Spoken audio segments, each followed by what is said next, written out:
What's going on, everyone? It's Tyler. Hope you're doing well. Thanks for checking out this video. In this video, I'm going to talk about 5 tips and tricks to use with your Blackmagic Pocket Cinema Camera 4K. So these tips and tricks are definitely geared towards folks that have kind of migrated over from DSLR and mirrorless cameras, or are just new to Blackmagic cameras in general. So if you're a veteran with Blackmagic cameras, this video may not be for you. So that being said, the first thing we're going to talk about is using false color. And holy crap, are false colors an amazing exposure tool. So if you're familiar with using zebras, which some DSLR and mirrorless cameras have, there's little black and white bars that'll show up that show you where you're clipping your highlights or something like that. Really helpful for judging your highlights, but what false color does is it maps exposure values to different colors on the monitor so that you know exactly how you're exposing your image. And this is especially helpful for judging exposure for your skin tones. Okay, next up is using shutter angle. For those folks that are coming from DSLRs and you're used to shooting in 24p, you've probably learned that you should be shooting at 1/50th of a second. And what that's basically using is the 180-degree rule. And what that does is kind of gives you the best balance of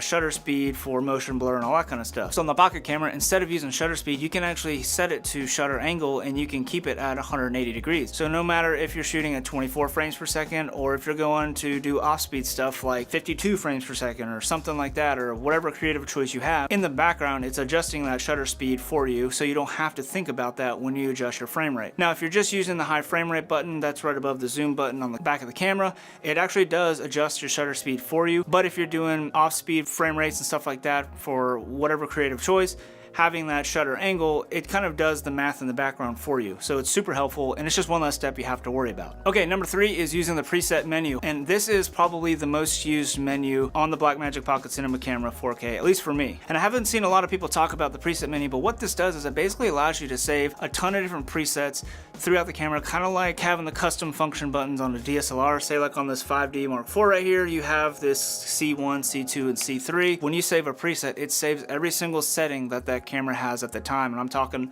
white balance, ISO, aperture, audio levels, audio inputs, if you have phantom power on, frame rates, and all that stuff. So what I've done is I've gone in and set up a preset for 120 frames per second. If you wanted to shoot in 120p, you got to go to HD, then you got to go to the next menu, hit that Windows sensor mode, and then tap all the way up to 120 frames per second. By using the preset menu, you just have to do that once, save that as a preset, and then each time you go into 120 frames per second, boom, you're ready to go at the click of a button. And the other thing I do is I have another preset to go back into UHD or 4K or whatever I'm shooting in, and then this way I'm quickly can be able to jump between 24, 60, and 120 frames per second, really at the click of a button. Okay, the 4th tip is dual audio recording in camera. And there's a couple of different ways you can go about doing this. If you're using just one mic, for example, like you got a lavalier mic or something plugged in, what you can do is you can set channel 1 to, 3.5mm mic left and 1 to 3.5mm mic right, and then you can set those up at different levels. So say your channel 1 is kind of your normal talking range and stuff like that, and say your channel 2 is down a few decibels in case someone were to, laugh really hard, or if they were to suddenly raise their voice or get really excited, you kind of have that backup channel in case there's any distortion or clipping or anything like that. Also, if you're interviewing 2 people and you got them up on wireless labs,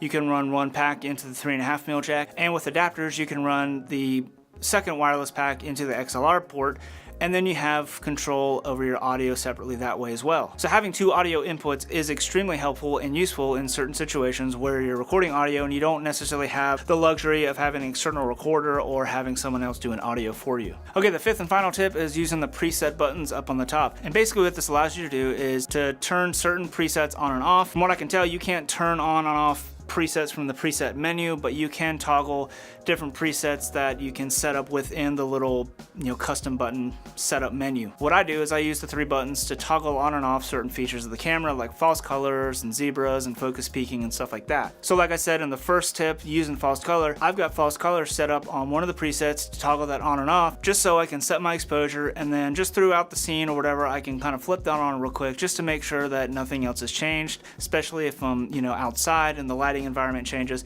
You can flip that on really quickly to judge your exposure and then keep on shooting. So there you have it. Those are the 5 tips and tricks that I have for the Blackmagic Pocket Cinema Camera 4K. If you found these helpful or anything, definitely give it a thumbs up. If you have other tips and tricks, leave it down in the comments below. I mean, there might be something I'm totally missing and I'd love to hear about it. So definitely leave that in the comment below. And if you haven't done so, be sure to hit that subscribe button, and I will see you in the next video. Peace.